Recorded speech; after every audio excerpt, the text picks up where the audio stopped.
우리 옆사람과 한번 인사하실까요? 사랑합니다 하고 인사하겠습니다.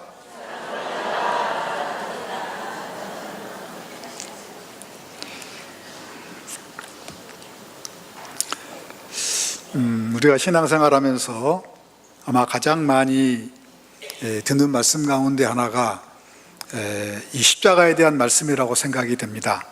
저는 교회가 이 십자가에 대한 말씀은 자주 그리고 반복적으로 전해야 되고 또 들어야 되고 묵상해야 된다, 이렇게 믿습니다. 이 십자가에 대한 말씀을 전하고 또 듣고 묵상하는 것은 마치 거울을 보는 것과 비슷하다, 이런 생각이 듭니다.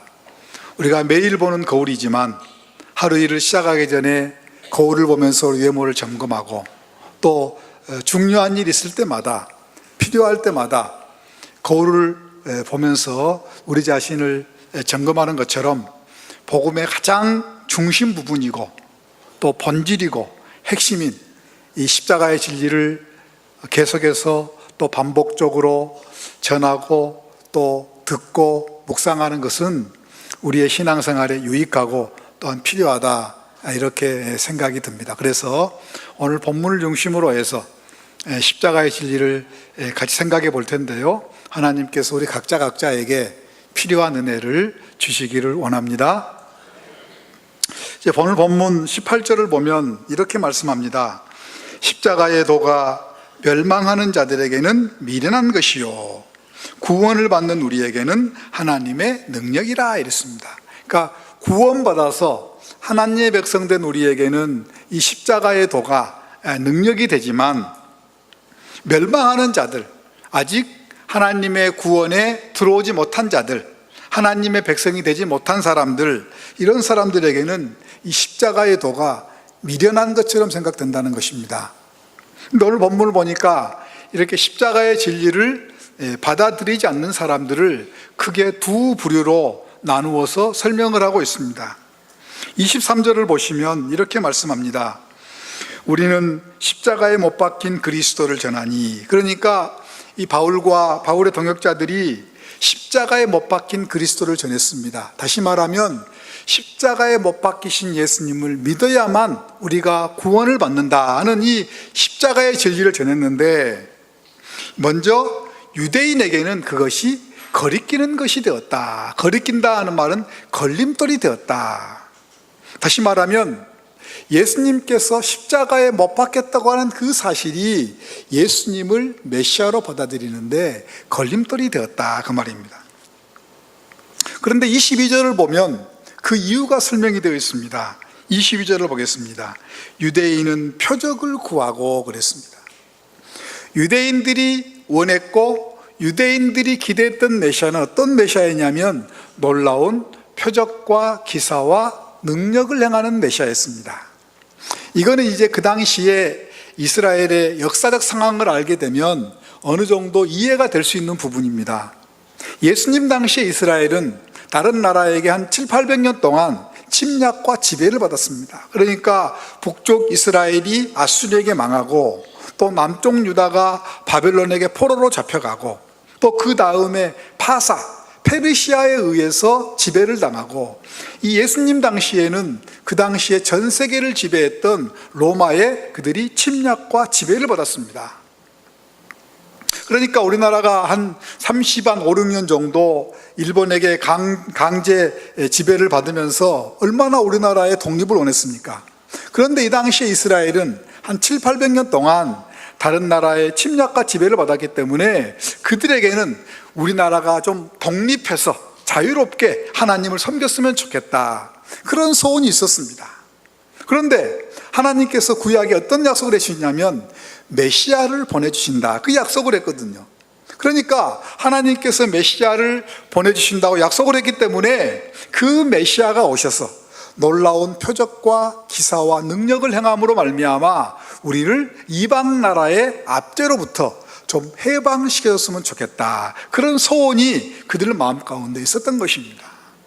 그런데 예수님은 그들이 원하고 그들이 기대했던 것과는 다르게 예수님께서 많은 사람들에게 조롱을 받으면서 십자가에 못 박혀 돌아가셨던 것입니다.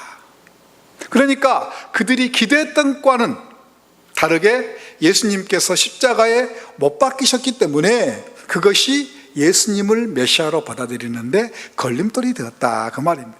물론 그들은 성경도 온전히 이해하지 못했고 하나님의 뜻도 온전히 이해하지 못했습니다.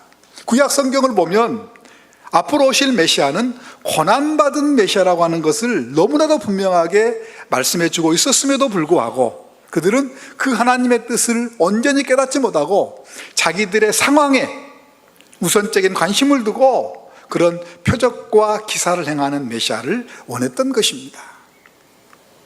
이 오늘날 교회 안에도 보면 이 그 당시에 유대인과 같은 사람들이 있는 것을 종종 보게 됩니다. 하나님, 이 문제만 해결해 주십시오. 하나님, 이 병만 고쳐 주십시오. 하나님, 우리 남편, 우리 아이들 하나님께서 이것 좀 해결해 주십시오. 그러면 제가 하나님 잘 믿겠습니다. 이런 분들이 교회 안에 있습니다. 물론 우리가 예수를 믿게 되면 세상의 과학이라든지 세상의 의학이 설명할 수 없는 놀라운 기적들을 경험하는 것은 너무나 자연스러운 일이고 너무나 당연한 것입니다. 그렇죠? 네. 저도 이제 고등학교 2학년 때 몸이 아파서 학교도 휴학하고 그러면서 이제 제가 예수를 믿기 시작을 했는데 그 이후로 지금까지 쭉 지내놓고 보면 이 기적이란 단어를 빼놓고는 설명할 수 없었던 놀라운 하나님의 은혜를 많이 경험했습니다. 아마 여러분들도 다 지금까지 신앙생활 하면서 세상에 의학이 설명할 수 없고 세상에 과학이 설명할 수 없는, 보통 우리 인간의 상식으로는 이해할 수 없는 그런 기적적인 일들을 다들 경험하셨으리라고 저는 생각을 합니다. 그러니까 이 표적과 기사와 능력을 경험하는 것은 너무나 자연스러운 것이고 너무나 당연한 것입니다. 그런데 문제가 뭐죠? 우리의 신앙의 최고의 관심과 목표가 표적, 기적을 행하는 것일 때 문제가 발생할 가능성이 굉장히 높은 것입니다. 그러니까 이단으로 잘못 끌려간 많은 사람들이 그런 이 잘못된, 거짓된 표적과 기사를 보면서 그것으로 가는 사람이 많은 것을 우리는 주변에서 보게 됩니다. 여러분, 우리의 신앙의 가장 중요한 본질이요, 핵심이 뭐라고 생각합니까? 그거는 십자가에 못 박히신 예수님을 인격적으로 만나는 것입니다. 제가 지금 여러분들과 인격적으로 만나서 하나님의 말씀을 나누는 것처럼 십자가에 못 박히신 예수님, 그 예수님을 인격적으로 만나는 것이고, 이렇게 예배와 기도와 말씀과 찬양을 통해서 그 주님과 계속해서 교제하는 것이고, 그 주님이 우리에게 주시는 영원한 나라, 영광스러운 나라를 우리가 이 나그네길 인생을 살아가면서 그 나라를 소망하며 살아가는 것, 그것이 우리의 신앙의 본질이요, 우리의 신앙의 핵심인 줄로 믿습니다. 또 한 부류의 사람이 있는데요, 23절 뒷부분을 보면 이방인에게는 미련한 것이로되 그랬습니다. 이방 사람들에게는 십자가에 못 박힌 예수님을 믿음으로 말미암아 구원을 얻는다고 하는 사실이 미련한 것처럼 생각되었습니다. 그 이유가 22절에 나와 있습니다. 헬라인은 지혜를 찾으나. 23절의 이방인과 22절의 헬라인은 같은 사람들입니다. 그들은 그들 나름대로 논리적으로 완벽하고 철학적으로 심오한 지혜를 찾았습니다. 진리를 찾았습니다. 우리가 잘 알고 있는 소크라테스, 아리스토텔레스, 플라톤, 이런 사람들이 다 헬라 철학의 거장들 아니겠습니까? 그러니까 그들이 볼 때, 자기들이 가지고 있는 지식과 지혜의 관점에서 볼 때 십자가에 못 박히신 예수님을 믿음으로 말미암아 구원을 얻는다? 이것이 아주 수준이 낮은, 자기들의 관점에서 보니까 수준이 낮은 그런 지식과 지혜에 해당되었던 것입니다. 그래서 그들은 그것을, 십자가의 진리를 미련한 것으로 생각을 하고 그 십자가의 진리를 받아들이지 않았다는 것입니다.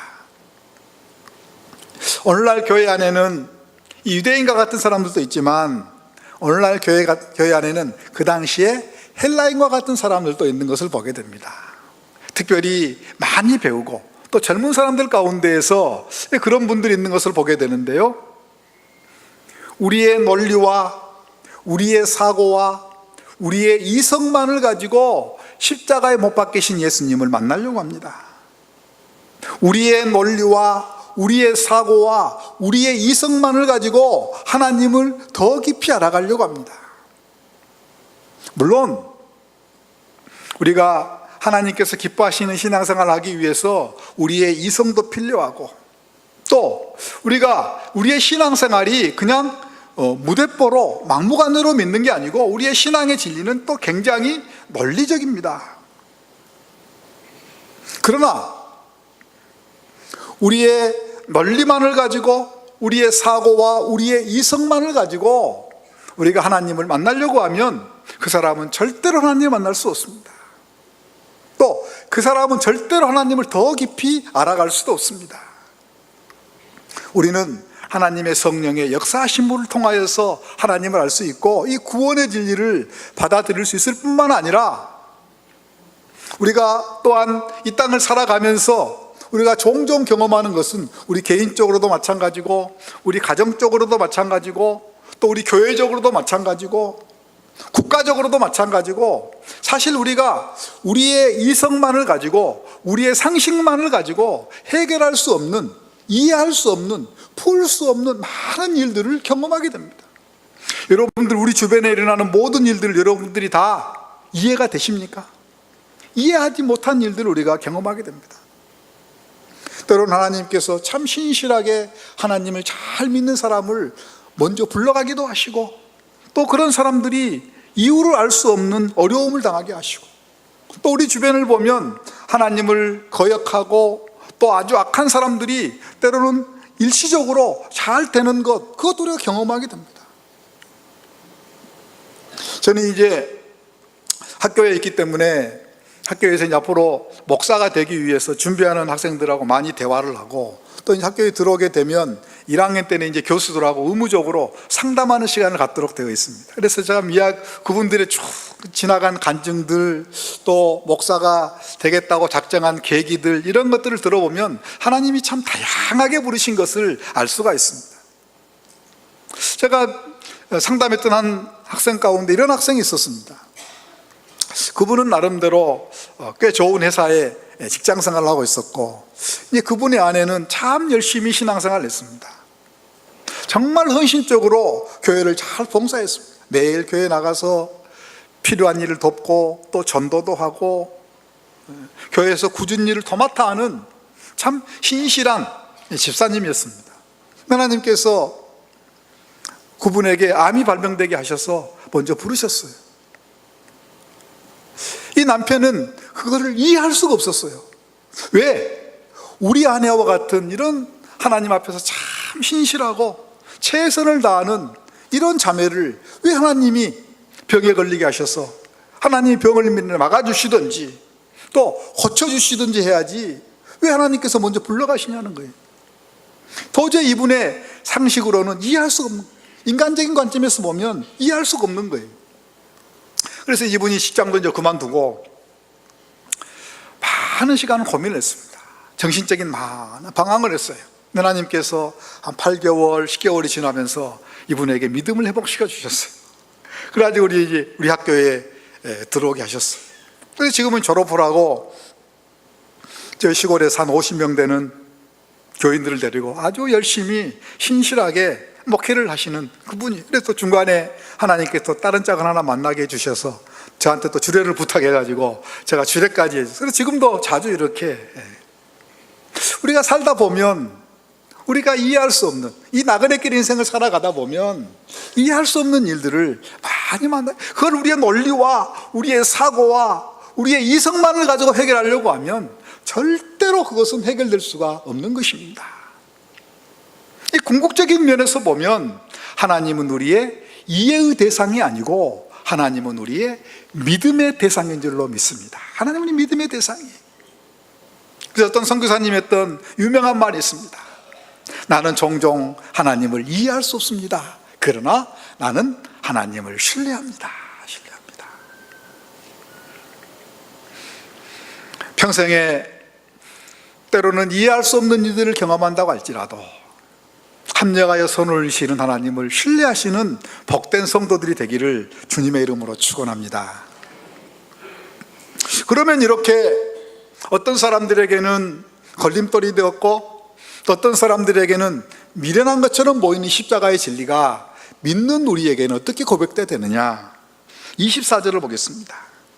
24절을 보시면 오직 부르심을 받은 자들에게는 하나님이 부르셔서 하나님의 백성 되게 하신 그런 사람들에게는 유대인이나 헬라인이나 상관없이 어느 누구나 다 그리스도는 하나님의 능력이요 하나님의 지혜라 그랬습니다.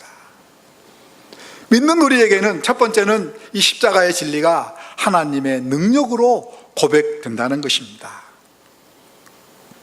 우리가 이제 이 구원을 여러 가지 다양한 방법으로 설명할 수가 있는데요, 구원을 설명할 수 있는 가장 대표적인 것 하나는 뭐냐면, 구원이라는 게 뭐냐? 구원은 통치 영역의 변경이다, 이렇게 이야기를 합니다. 그게 무슨 말이냐면, 우리가 이 구원이라고 하는 것은 그동안에 마귀의 지배 아래 있다가 하나님의 지배, 하나님의 통치로 옮겨지는 것이다. 그래서 우리가 구원을 통치 영역의 변경이라 이렇게 이야기할 수가 있습니다. 근데 그런 의미에서 보면 예수님의 십자가는 마귀의 지배 아래 있던 우리를 하나님의 지배로 옮기는 그 능력이 바로 예수님의 십자가에 있다는 것입니다. 근데 그런 의미에서 능력이라 이런 말을 쓰고 있습니다.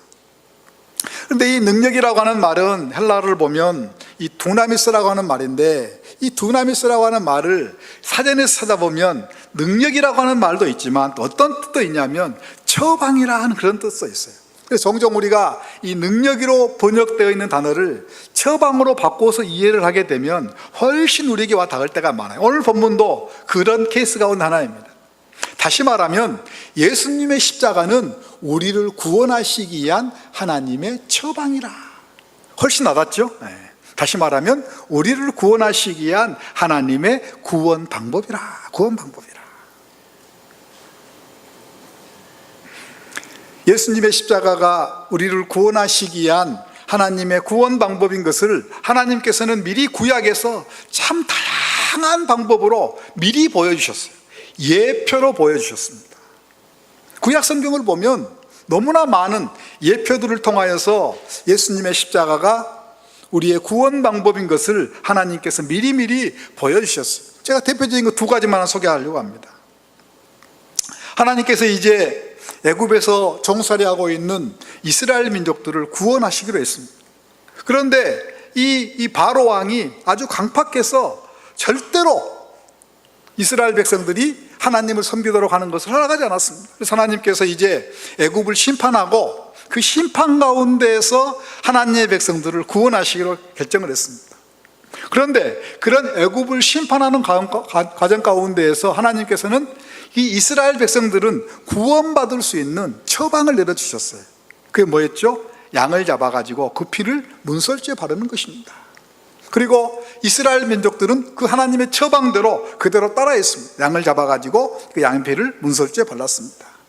그래서 하나님께서 애굽을 심판하는 과정 가운데에서 그 하나님의 처방을 믿음으로 받아들이고 그대로 따랐던 그 이스라엘 백성들은 다 6월절 패스오버했다. 하나님의 심판에서 넘어갔다. 그래서 예수님께서 이스라엘 절기 가운데 어떤 절기에 십자가에 못 박히셨어요? 6월절에 6월절 어린 양 그러잖아요. 하나님께서 그 6월절을 통하여서 예수님의 십자가가 하나님의 구원 방법인 것을 미리 보여주셨습니다. 뿐만 아니라 하나님께서 이제 그 6월절을 통하여서 이스라엘 백성들을 구원한 다음에 홍해를 건너고 또 광야길을 지나면서 놀라운 능력으로 그들을 지켜주시고 인도해 주시고 보호해 주셨고 또 여러 가지 다양한 은혜를 주셨지만 이스라엘 민족들은 조금만 어려우면 하나님을 원망을 하고 또 우상을 만들고, 그래서 하나님께서 불뱀을 보내가지고 다 물어서 이스라엘 민족들이 거의 다 죽게 됐습니다.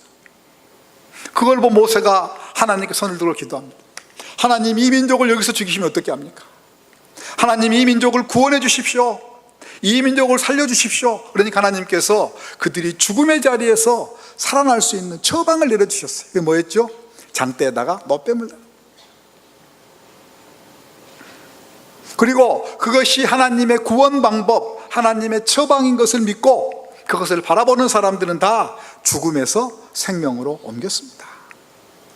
그래서 예수님께서 요한복음 3장 14절 15절을 보면 뭐라고 말씀하고 있어요?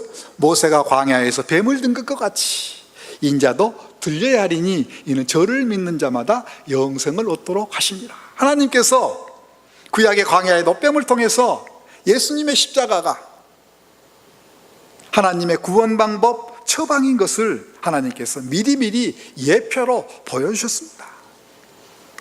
뿐만 아니라 예수님의 십자가가 하나님의 구원 방법인 것을 하나님께서 확인시켜 주셨습니다. 무엇을 통해서요? 예수님께서 십자가에 못 박히신 지 3일 만에 예수님을 부활시키심으로 말미암아. 예수님께서 공생애를 사실 때 그 당시에 이 종교 지도자들이 계속해서 예수님께 딴지를 걸고 예수님께 도전을 하고 또 예수님을 무시하기도 하고 막 많이 그랬습니다. 그러면서 예수님에게 요구를 했습니다. 당신이 하늘에서 왔다는 표적을 우리에게 보여주시오. 예수님 뭐라고 말씀하셨어요? 내가 요나의 표적밖에는 너에게 보여줄 것이 없다. 이게 무슨 말이냐면 내가 나중에 십자가에 못 박힐 것인데 내가 다시 사흘 만에 하나님께 나를 부활시키심으로 말미암아 내가 메시아인 것을 내가 확실하게 보여주겠다. 예수님께서 이 성전을 헐어라, 내가 사흘 만에 다시 일으키리라. 다 뭘 말하는 거예요? 예수님의 부활을 말씀하는 것입니다. 그리고 예수님께서는 십자가에 못 박히신 3일 만에 하나님께서 예수님을 부활시키셨습니다. 그래서 예수님께서 지신 십자가가 우리를 구원하시기 위한 하나님의 구원 방법인 것을 하나님께서 영어 성경을 보면 컨펌해 주셨다, 컨펌해 주셨다 이렇게 말씀을 하고 있습니다. 우리가 잘 알고 있는 것처럼 그 당시의 십자가는 비로마 사람들, 아주 악랄한 정치범들만 사용시키는 사용 방법이었습니다. 만약에 하나님께서 예수님을 부활시키지 않았다면 그분이 정말 메시아인지 또 예수님의 십자가가 우리를 구원하시기 위한 하나님의 구원 방법인 것을 확인할 수 있는 길은 없습니다. 그러나 하나님께서 예수님을 십자가에 못 박히신 지 3일 만에 다시 부활시키심으로 말미암아 예수님의 십자가가 우리를 구원하시기 위한 하나님의 구원 방법, 처방인 것을 확인시켜 주셨던 것입니다. 예수님의 십자가는 우리를 구원하시기 위한 하나님의 구원 방법인 줄로 믿습니다. 하나님의 처방인 줄로 믿습니다. 성경을 보면 그런데 천하에 우리에게 구원받을 만한 다른 이름을 주신 적이 없다 이렇게 말씀하고 있습니다. 다시 말하면 예수님의 십자가를 믿는 방법 외에는 우리가 구원받을 수 있는 방법이 없다는 것입니다. 오직 우리가 구원받을 수 있는 유일한 길은 십자가에 못 박히신 예수님을 믿음으로 말미암아 오직 그 방법을 통해서만 하나님께서 우리에게 구원의 길을 열어주셨다는 것입니다. 그러니까 우리가 아무리 열심히 교회 출석한다 할지라도, 아무리 헌금을 많이 한다고 할지라도, 아무리 열심히 봉사한다고 할지라도 만약 십자가에 못 박히신 예수님에 대한 믿음이 없다면 우리는 구원과는 상관없는 것입니다. 왜냐하면 오직 하나님께서 그 방법을 통해서만 우리에게 구원의 길을 허락하셨기 때문입니다. 우리 사랑하는 대성교회 모든 성도님들 한 사람도 빠짐없이 십자가의 진리를 믿음으로 받아들임으로 말미암아 하나님의 구원받은 백성이 되기를 주님의 이름으로 축원합니다. 축원합니다. 또 한 가지는 24절 뒷부분을 보면 그리스도의 십자가는 하나님의 지혜라 이렇게 말씀하고 있습니다. 종종 이제 성도들 가운데 이런 질문하는 분들이 계셔요. 왜 하나님께서 다른 방법을 통해서 우리를 구원하시지 그렇게 예수님을 비참하게 십자가에 못 박아서 다른 사람들에게 조롱을 받으면서 그렇게 함으로 왜 우리에게 구원의 길을 허락하셨을까? 이렇게 생각한 분도 계시고 또 이것을 질문하는 분도 계셔요. 근데 오늘 본문이 뭐라고 답하고 있냐면 예수님의 십자가는 하나님의 지혜라. 다시 말하면 하나님께서 최고의 지혜를 모은 사건이다 이렇게 말씀하고 있습니다. 왜 이 방법밖에 없었을까요? 이 두 가지로 설명을 할 수가 있습니다.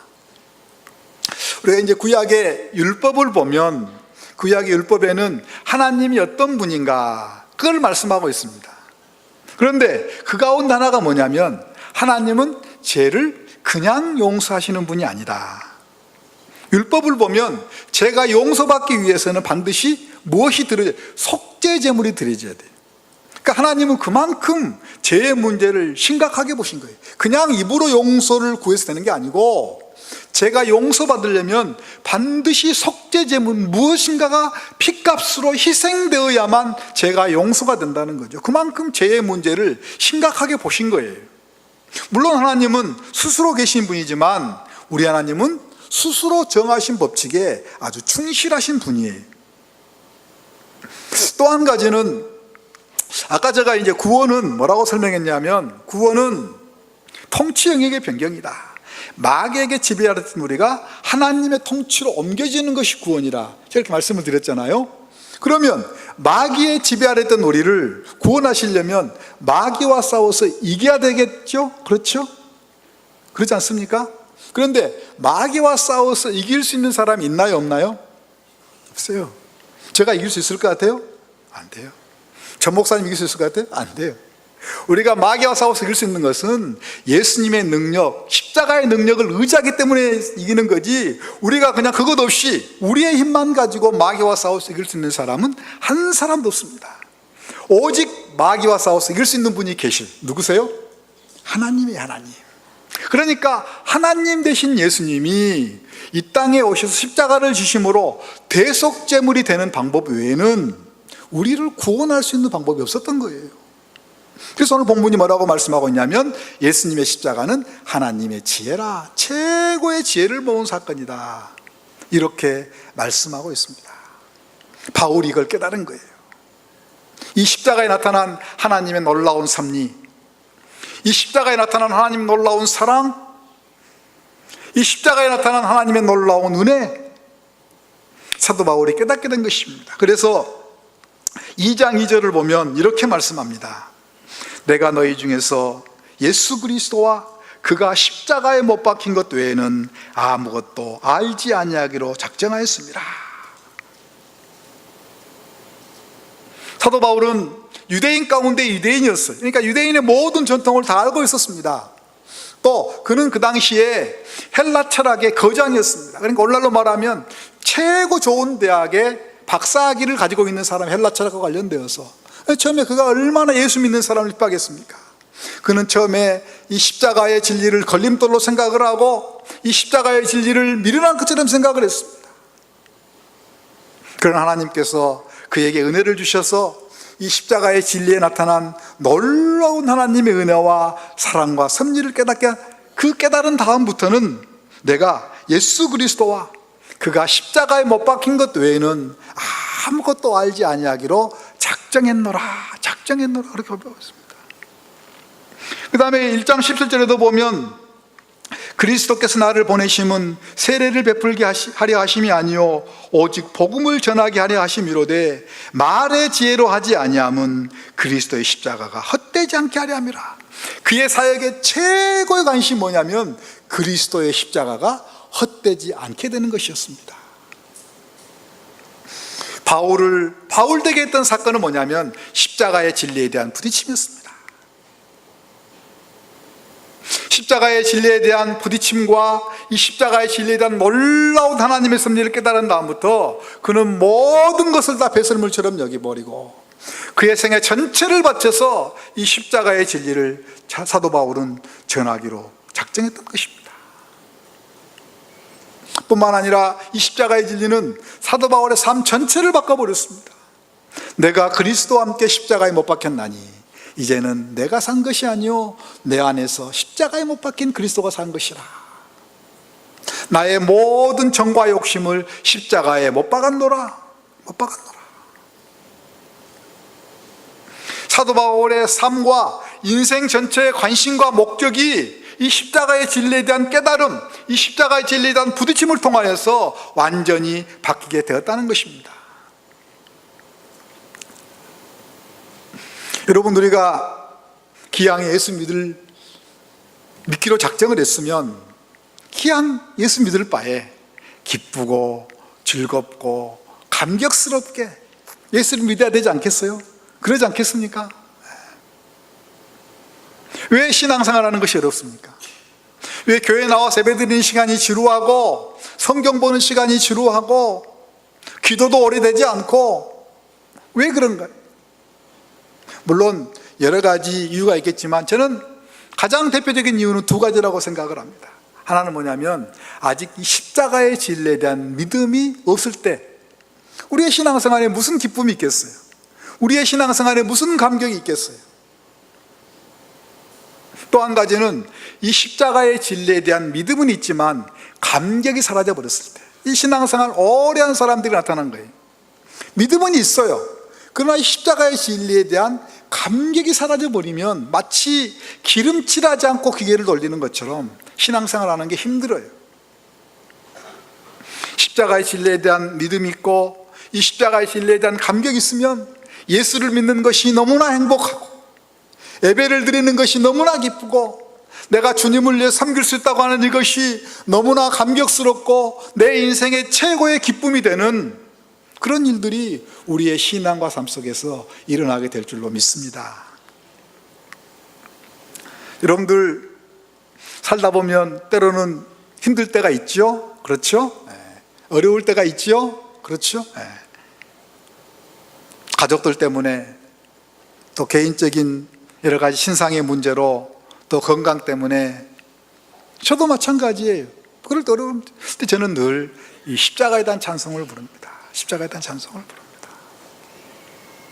최후 승리를 얻기까지 주의 십자가 사랑하리.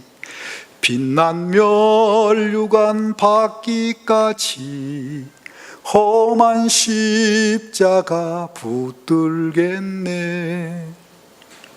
주 달려 죽은 십자가 우리가 생각할 때에 십자가 찬송 참 많습니다. 십자가에 대한 찬송을 부르면은요, 내 마음속 깊은 곳에서 내가 알 수 없는 놀라운 평안과 능력이 나의 심령 깊은 곳에서부터 솟아오르고, 그렇게 답답하게 보이고 사방으로 우겨싸인 당 같은 그렇게 보이는 환경 가운데서도 기쁨과 감사와 소망과 확신이 생기는 것을 경험하게 됩니다. 저는 여러분들이 하루에 한 5분 정도만 시간을 내어서 십자가를 깊이 묵상할 수만 있다면, 우리 여자분들은 화장하는 데 한 10분 걸리잖아요. 그렇죠? 10분 더 걸리세요? 20분 걸리세요? 저희 윗사람 한 10분 정도 하는 것 같은데, 우리가 우리의 외모를 가꾸기 위해서 하루에 10분 투자하잖아요, 시간. 우리 영적인 것을 위해서 그것도 좀 반으로 제가 줄였습니다. 5분 정도만이라도 우리가 십자가의 진리를 깊이 묵상할 수 있고 십자가에 대한 찬송을 하면 우리가 참 기쁘고 감격스럽게 신앙생활을 하게 될 줄로 믿습니다. 그럼 어떻게 해서 우리가 이 십자가의 진리를 믿고 이 십자가의 진리에 감격하면서 살 수 있을까? 오늘 본문 19절부터 21절을 보면 계속해서 뭐라고 말씀하냐면 세상의 지혜, 세상의 총명 이런 걸로 되는 게 아니라는 거예요. 21절만 한번 보겠습니다. 하나님의 지혜에 있어서는 이 세상이 자기 지혜로 하나님을 알지 못하므로 하나님께서 전도에 미련한 것으로 믿는 자들을 구원하시기를 기뻐하셨도다. 이 전도라고 하는 것은 전도의 행위를 말하기보다는 십자가의 도를 전하는 것으로, 안 믿는 사람을 어떻게 하나님께서 구원하시느냐, 이 십자가의 진리를 전함을 통해서 한다신 거예요. 근데 2장 4절을 보면 이 말씀이 조금 보충 설명이 되어 있습니다. 내 말과 내 전도함이 설득력이 있는 지혜의 말로 하지 아니하고 다만 누구의 나타나심과 능력으로 하여? 성령의 나타나심과 능력으로 하여. 쉽게 이야기하면 이런 말이에요. 십자가의 진리를 전할 때 성령께서 역사하시면 그 십자가의 진리가 참으로 효과적이고 능력 있게 선포되고, 그리고 그 십자가의 진리를 전함을 통하여서 안 믿는 사람들이 하나님의 백성이 된다는 것입니다. 우리가 어떻게 믿을 수 있나요? 우리가 어떻게 다른 사람들에게 이 십자가의 진리를 효과적으로 전할 수 있나요? 성령께서 역사하시면, 성령께서 깨닫게 하시고 성령께서 믿게 하시면 우리도 믿고 또 우리가 가장 사랑하는 사람들에게 이 십자가의 진리를 전할 때 또 그들도 믿게 된다는 것입니다. 우리 모든 성도들 한 사람도 빠짐없이 이 십자가의 진리를 믿고 이 십자가의 진리에 감격하며 우리의 사랑하는 사람들에게 이 십자가의 진리를 전하는 그런 복된 성도들이 되기를 주님의 이름으로 축원합니다. 기도하겠습니다.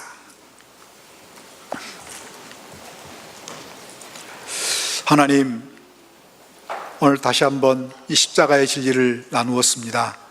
한 사람도 빠짐없이 하나님의 성령께서 역사해 주셔서 이 십자가의 진리를 믿고 이 십자가의 진리에 감격하며 이 십자가의 진리를 감격적으로 전하는 복된 성도들이 되도록 은혜를 베풀어 주옵소서. 예수님의 이름으로 기도하옵나이다. 아멘.